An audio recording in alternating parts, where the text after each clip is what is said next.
If you haven't been down to the Ferry coffee shop recently, now's a great time to rediscover it right by the Thames at Ferry Point at Shepperton Lock.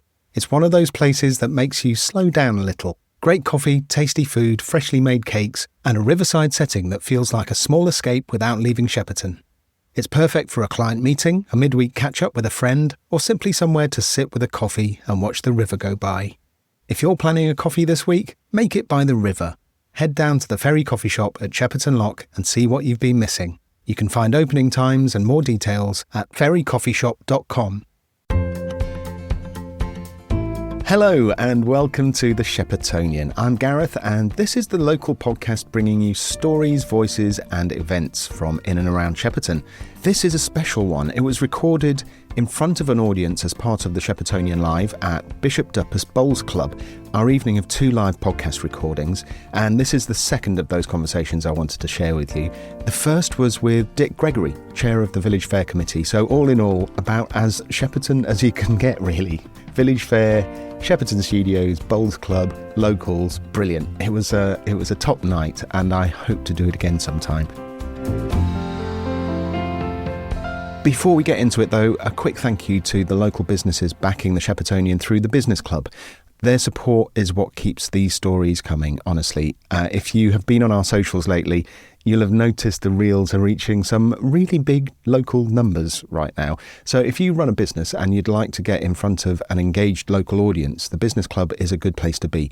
You'll find everything at thesheppertonian.uk/business-club. It's in the show notes as well for easy access. And there's a free Business Club newsletter too, if you'd like to just keep an eye on that side of things. So, big thanks to our business partners, the Ferry Coffee Shop, that wonderful cafe down at Shepperton Lock, Meon Media, business support for small businesses, and the Sound Boutique, thoughtful audio for every story. And our business members love Biltong, the healthy and, let's face it, tasty protein snack, and Island Motors, servicing and MOT right here in Shepperton. OK, let's join the evening. Shepperton Studios has been part of this village for 95 years. Films and TV shows that have shaped culture, that people around the world have watched and loved, have been made just down the road from where we're sitting tonight. But for many of us who live here, the studios can feel a world apart, a place you drive past, not a place you feel connected to. And tonight's guests are working to change that. Farrah Charles is the general manager of Shepperton Studios, recently returned to the area after a career that's taken her through some of the UK's biggest production facilities. And Dan Burton is the studio's senior community outreach and education manager, the person whose job it is to make sure that what happens behind the gates matters to the people who live outside them. Please welcome them both to the Sheppertonian. Thank you for having us. Thank you. You're very welcome. So Farrah, let's start with you. You started your career at Pinewood and you've come back as general manager of Shepperton Studios. What does that feel like coming home, or does it feel like stepping into something completely new? Both. Oh, both. Okay. Absolutely both. As you say, I did start my career a long time ago at Pinewood, and when I got the opportunity to come back to Shepperton, I was so excited because during my days at Pinewood, I did have to spend some time at the studios. So I kind of went into muscle memory, like, oh, I know where I'm going. This is great. It's been like 20 odd years, but I know where I'm going. And then seeing how much it's progressed in the news side and having the ability to come back with all the knowledge that I've gained from my years at the other studios. I say I was a spy, so I went to Warner Brothers and I went to Elstree and BBC and all these different places, and I've learnt so many things from there. But coming back to Pinewood, it absolutely does feel like coming home. Some of the same faces are there are new faces there, and there's just an excitement about Shepperton that a lot of other places don't have. And there's a real sense of community. So yeah, I'm super excited to be back. Oh, lovely. So what does the role of general manager involve? Oh, what doesn't it involve? It's someone said this to me the other day, and I find it really interesting because it's very difficult to say, oh, on Monday I do this and on Tuesday I do that, because there's so many different things that I get involved in. So I work very closely with Dan to make sure that we're keeping you guys happy and that we're listening to the things that you have to say and that we're getting that across to productions as well, and working with productions to make sure that they are receiving the facilities that they need and that we're servicing them in the best way.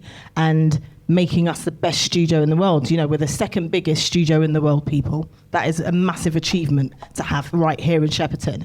And I want to make sure that that continues and people want to come to us and that they can recognise all the beautiful things that we have around us, not just on site, but around us, the things that are available around Shepperton. You mentioned earlier about Shepperton Studios is special and stands out. You've worked at BBC Studio Works, Warner Brothers Leavesden, Garden Studios. You've seen a lot of different studio cultures. What makes Shepperton different? Oh, it's two things. So it's the history of it. A lot of studios are new. They've popped up in the last however many years, and they don't have that real history and pride in, and I'm saying this as someone who's been in lots of other spaces, but they don't necessarily have the same sense of pride. You know, we've made things that people are envious of. We've got buildings that have such a massive history behind them. Like, I walk around Shepperton and I'm just always proud. I've got a massive smile on my face and I'm just like, I cannot believe that I get to do this and I get to be here. So that's one of the main differences, and everyone that works there really takes pride and, like, you know, holds their head high, like, look at what we're doing, look at what we're achieving, look at where we are, look at our community. Yeah, and I have a question later on about the sheer weight of all that's happened in the studio. I mean, it's just mind-boggling, really, isn't it?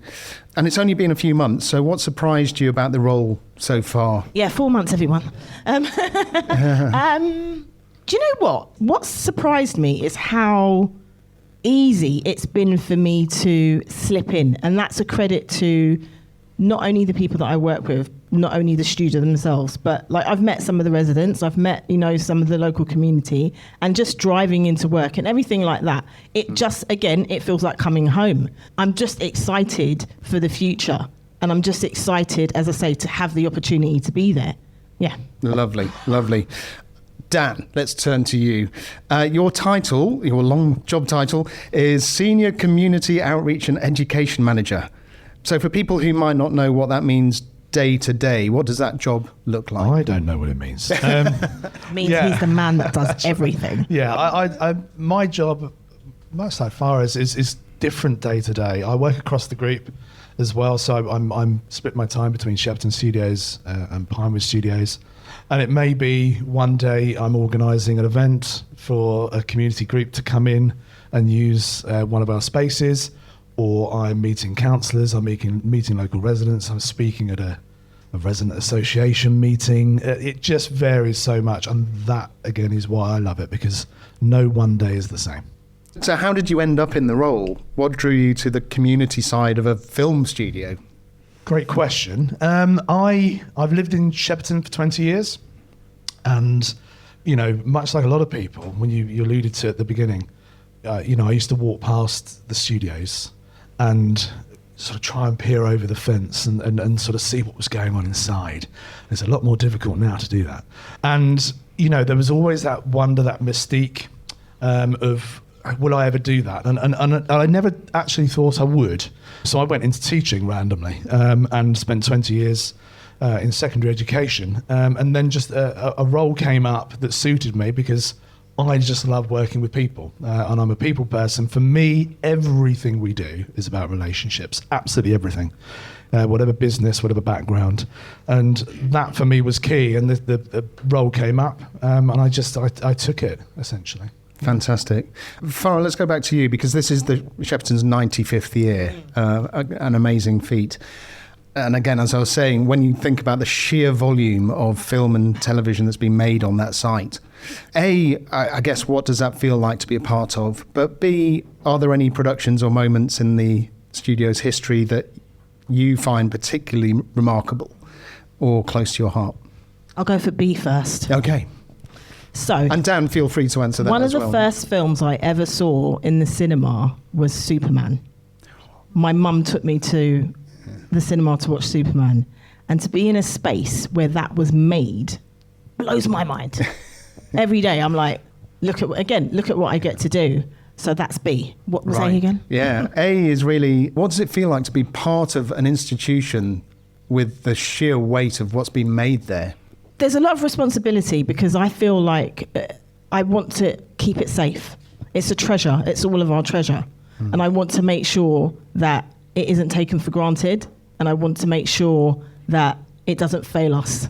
So that I have that responsibility, but with great power comes great, But I am, again, I'm really excited by it because it is such a special place and it holds so many things that other studios just don't have. Fantastic. Dan, do you have a favourite? Yeah, and there's so many. But for me, we've got a stage on the older site, the north site, which is H stage. Mm-hmm. And being a sci-fi fan, 2001: Space Odyssey. There are scenes from that film that were made in H stage, and that just blows my mind. And there are other stages there. I think it's L stage, where The Who performed and Queen have performed and recorded bits of their music videos, and that's I might come on to that a little bit later, but it's just, again, it's got so much history with music as well as film, and that really excites me. Fantastic. We love 2001 so much we just named something after it. Yeah, do you have an airlock? No? No, absolutely not. Dan, let's stick with you for a moment, because there is a community fund for anyone in the audience who hasn't heard of it. What is the community fund and where did it come from? So the community fund, and thank you for asking the question because I always like to plug it wherever I can, is fantastic. And we sort of launched the community fund 3 years ago, and it came about from our Section 106, which is when a lot of buildings are obviously built and we've got the big site and everything else. We came up with some ideas that could benefit the community where we are building this site. And that idea came about very early stages, working with councillors and local council, and essentially was launched 3 years ago, and it's £500,000 over 10 years, £50,000 a year. And it's run for us by the Community Foundation for Surrey. And it's on the Community Foundation for Surrey's website. And you can go on there and put in an expression of interest for that fund. And then hopefully, if you're successful, it'll come to a panel and we will give you some money. And it's aimed really at local groups, local charities, and it's absolutely only for people and groups that are from Spelthorne. So it benefits the local immediate community. Will that now apply to West Surrey if Spelthorne is no longer? Good question. Well, it won't apply to West Surrey. It will still be, because Spelthorne, although that won't be there, the area will be. Right. So it's designed for... It will, absolutely, yeah. So it will just be the area. Right. And so what sorts of projects have been supported so far? Because you've supported like around 20 organisations so far. 19 so far. Yeah. And they really range. They range from the Scouts, the 8th Scouts hut that wanted some new equipment for their Scouts, which we were overjoyed to be able to give them the funding for that, to the bags of food for the Jubilee Centre, Jubilee Church in Shepperton, which is, they're all absolutely completely individual and all fantastic organisations, and again all very local, and they range completely, and they're not all charities either. The key for me is that all of them are run by local people doing good by local people, and that for me is the key, and it's providing them with a springboard to be able to continue to do the good things that they do for the community. And did you say that you can go to the website to start that process? Do you mean is the Pinewood website with the Shepperton section? Yeah. So we've got on the Pinewood website, Pinewood Group, of which obviously Shepperton Studios is part of that.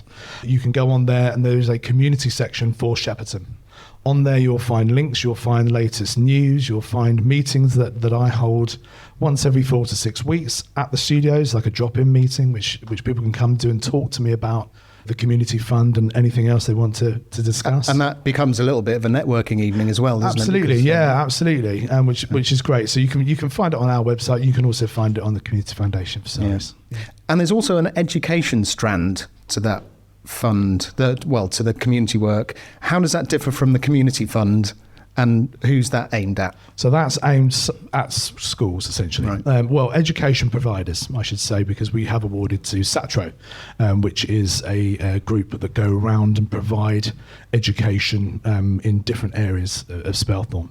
But yeah, that's essentially that. Again, that's £250,000 over 5 years, so £50,000 a year. 4 schools that reside in Spelthorne to apply for.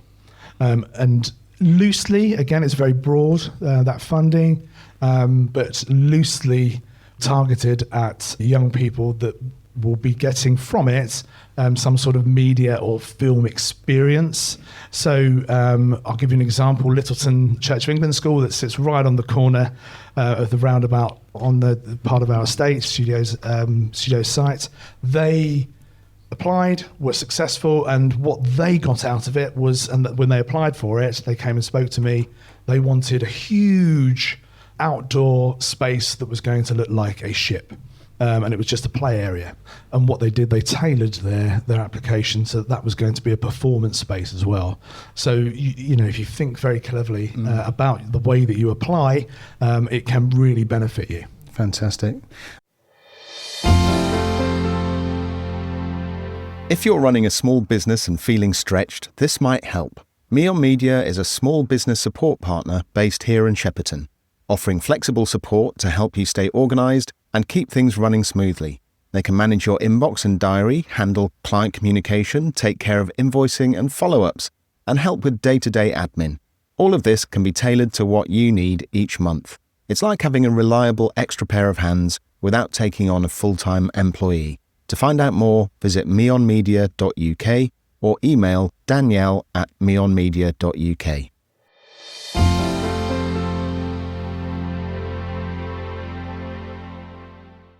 Shepperton Matters is your monthly community magazine, hand-delivered, available for pickup and also online at villagematters.co.uk. You'll find it full of stories, history, information and local traders and advertisers. 9,000 copies are distributed every month. Call Monica Jones on 07979 808 991 for more information.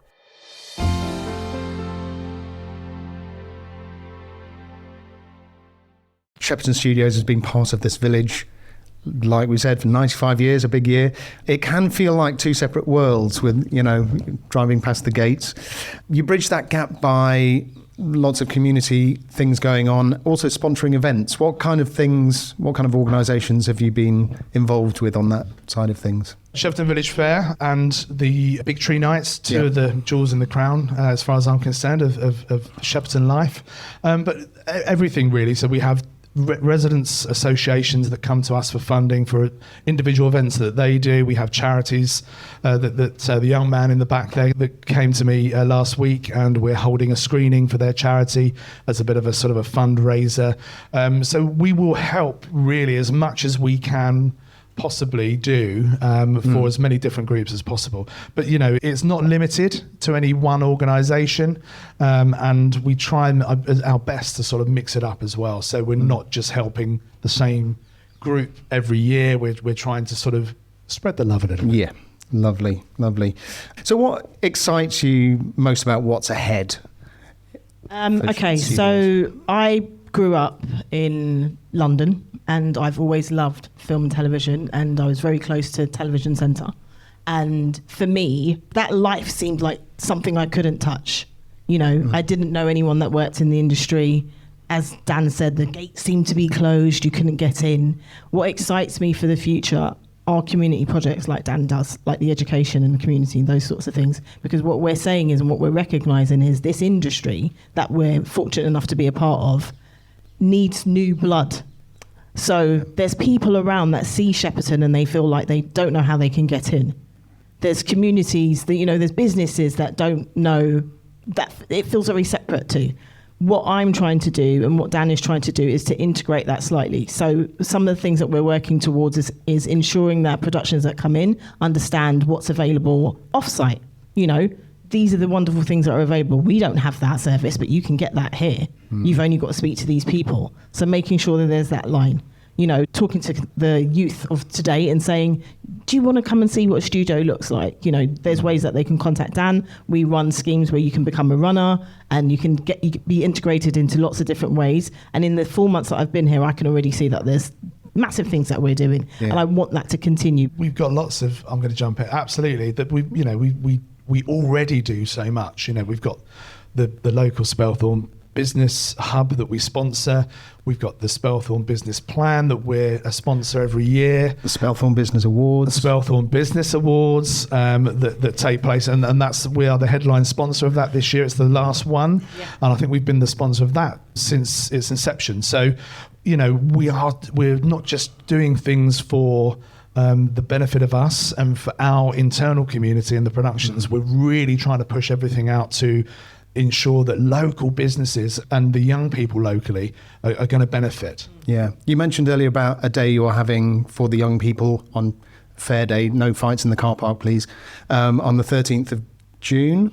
Yes, yeah. So that's full at the moment. So that Right. went out the last couple of editions of Village Matters. You would have seen an advert for some free spaces for 2 courses, day boot camp courses, and it's not just for young people, it's for anybody to apply, and the criteria is just that you're over 18 and that you live in Spelthorne, and those boot camps are run by the NFTS, and that's taking place on the 13th, but you'll be pleased to know that there's only 60 spaces, so there's only 60 people not going to the village fair.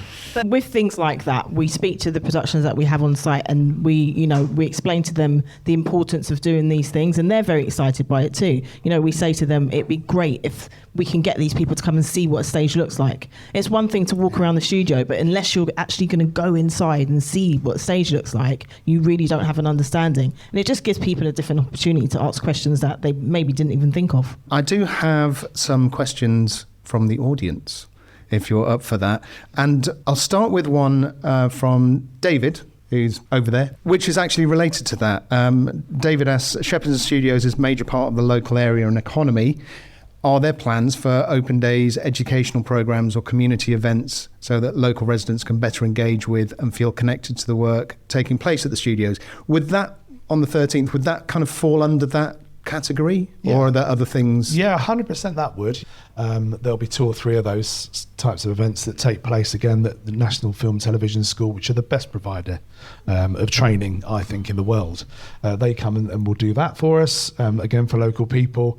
We have outdoor screenings that we'll put on in this time. It's going to be beginning of September. You'll get the dates for those soon, and they'll be sort of special, a little bit special this year because they're our 95th birthday, and there'll be lots of things for people to get involved in. We do a Futures Festival. Now, Futures Festival is our sort of flagship event, really, in our calendar. It's not been held at Shepperton Studios, but it will be. Yet, but it will be, and it's at Pinewood, just down the road. We get nearly 5,000 young people from across the UK come in and talk to the people, talk to the productions about careers. And we've actually gone on, and people have gone on to employ into productions just from coming to those festivals. So they're working. And I think is what's important for us is, again, I'll sort of reiterate, we don't actually make films at Shepperton Studios, believe it or not. It's the productions that are on site that make the films. So we've got 2 of our clients, which are Netflix and Amazon MGM, that take up the studio space, and it's they that make the productions. So we are the facilitator, and I'm hoping out of this that people will continue to refer to Shepperton Studios as Shepperton Studios. Absolutely. You mentioned about 95th year and outdoor screenings for things. So David's other question actually was, does the studio have any plans to reintroduce the weekend cinema events, as that was very good? Yes, it was. This was before your time, so you've got out of this one. Yeah, you've got out of this one. Okay, so yeah, we did have a cinema which was open to the public for many years, and we did close it about 18 months ago, and we were going out every month in Village Matters to show the titles. We had adverts down by the station, we had a sign up. It just wasn't getting enough boots on the ground, basically, so we had to stop it.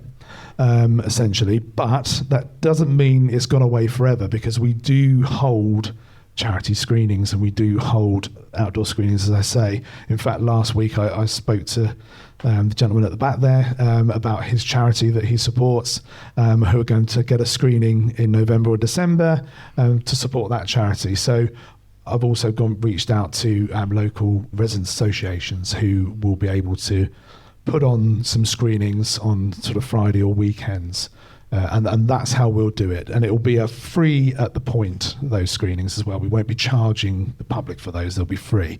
However, at the moment, we're not bringing the cinema back. Okay, I think that's fairly conclusive. I'm going to ask one more audience question, and then I'll ask a question to round off. So Sinead, one of our amazing counsellors for Shepperton, asks this. Residents want to support the studios and recognise the opportunities it brings, but they also need confidence that the impact on local roads, noise, parking and day-to-day disruption is being properly managed. What practical steps are the studios taking to keep residents informed, respond quickly to concerns, and make sure the agreed mitigation measures are actually working? Great question, Sinead.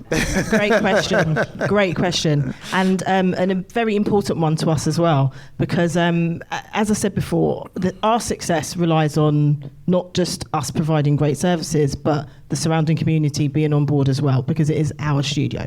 So what we're doing, and I can say this because I'm new and I've looked at everything and I've listened to people and I know what I'm going to do, and very passionate about it. So what we're doing at the moment is we're working very closely with productions, and we go through all of their plans. Anytime they have an external activity, we run through their plans with them. We've employed, or we work very closely with acoustic engineers to make sure that we're monitoring the sounds. We have an app that if the sound goes above a certain level, we get notifications, or all our on-call team get notifications, and we can deal with them straight away. Our security operations control room, they are on board and they know all the communications. We make sure that we do letter drops to the local community to keep them involved of anything.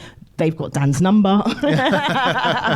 Yes, they have mine now more too. Ways than one. So no, it's very important to us to listen, because at the end of the day, we want our productions to be successful, obviously, but we have to bear in mind the impact that can have on the local community. And so we listen, and we're putting things in place as well. Like we're trying to mitigate, as I said, sounds. We're doing things like putting up acoustic panels in spaces that could be tricky. We're assessing the information that we get from the sound monitors so that we can look at things. If a production comes and says, oh, by the way, we want to do this in a particular area, we're able to look at this information and track it and say, no, you're going to have to not do that because the implications could be this. So we're trying to do things in advance. We don't want it to be that something has happened and then we're being reactive. We're trying our best to be more proactive, and that's based on what we've heard previously, and it's also based on what we feel is right for the community. And just to add to that, when I first started at the studios a few years ago, it was, the first sort of spades had just gone in the ground. There was a lot of dust that's settled since then. But I remember working extremely closely with residents who border our studio site. And, we planted nearly 20,000 trees and shrubs in line with their wishes, behind their houses and things like that, to really, we really did go out of our way to really try and support them in as much way as we could, so that we weren't having that impact. And and like Farrah said, that work just continues, and we're always looking at ways to improve and make sure that we're not disturbing people, because otherwise they ring me up. Yeah, exactly. And then he rings me up. Ring you up. But what's really important for us as well is to make sure that the productions understand how the community can react to these things and why they react to these things. And because they love Shepperton and they love being at there and they want to make it a success, they are listening to us. Believe you me, we are telling them. So they are listening to us. Fantastic.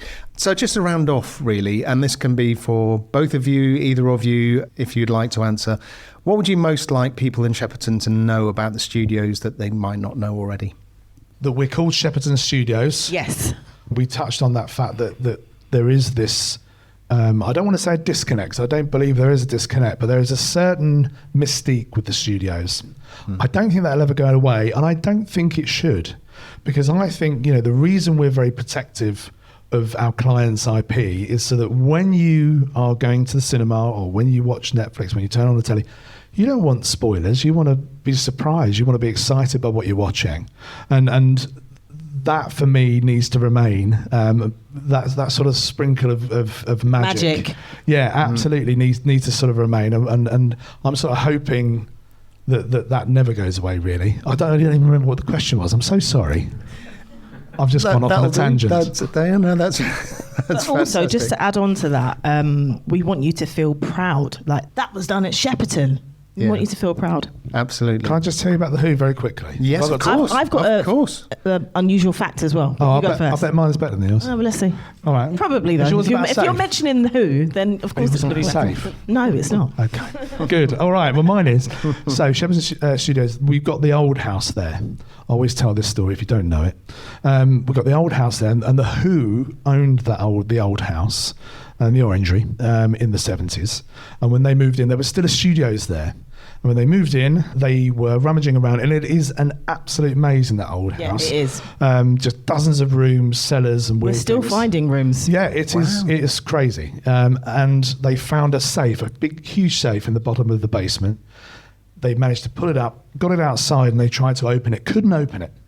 So they went over to one of the workshops where some special effects guys were working, and said, "Guys, is there any chance you could come and try and open the safe?" They came over, put some explosives underneath it.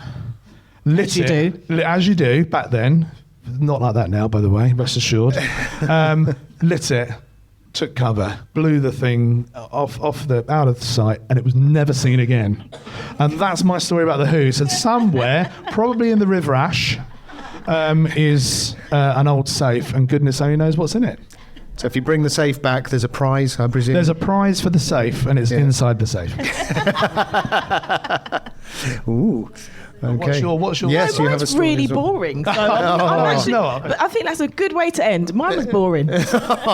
Well, Farrah Charles and Dan Burton from Shepperton Studios, thank you so much for joining me on the Sheppertonian. Thank you for Pleasure. having Thanks us. for having us. Thank you.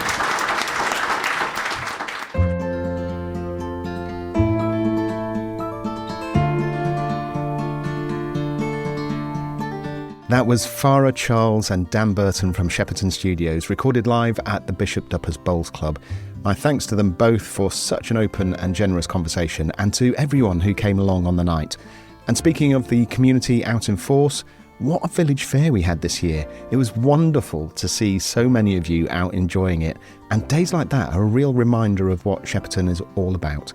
If you missed our reels from the fair or from the raft race, the links are in the show notes, so do go and take a look. Thanks again to the businesses supporting the Sheppertonian through the Business Club. Your backing keeps this podcast rooted in the community. I'm Gareth. This has been the Sheppertonian. Until next time, I'll see you around.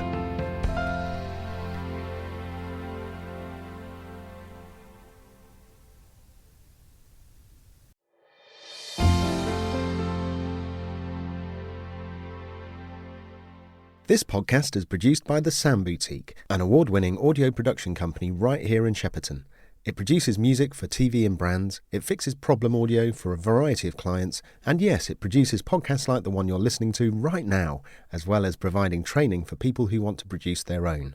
If you'd like help with anything from music, problem audio, or if you'd like your organisation to start a podcast, you can contact The Sound Boutique at the email hello@thesoundboutique.com or via the link in the show notes.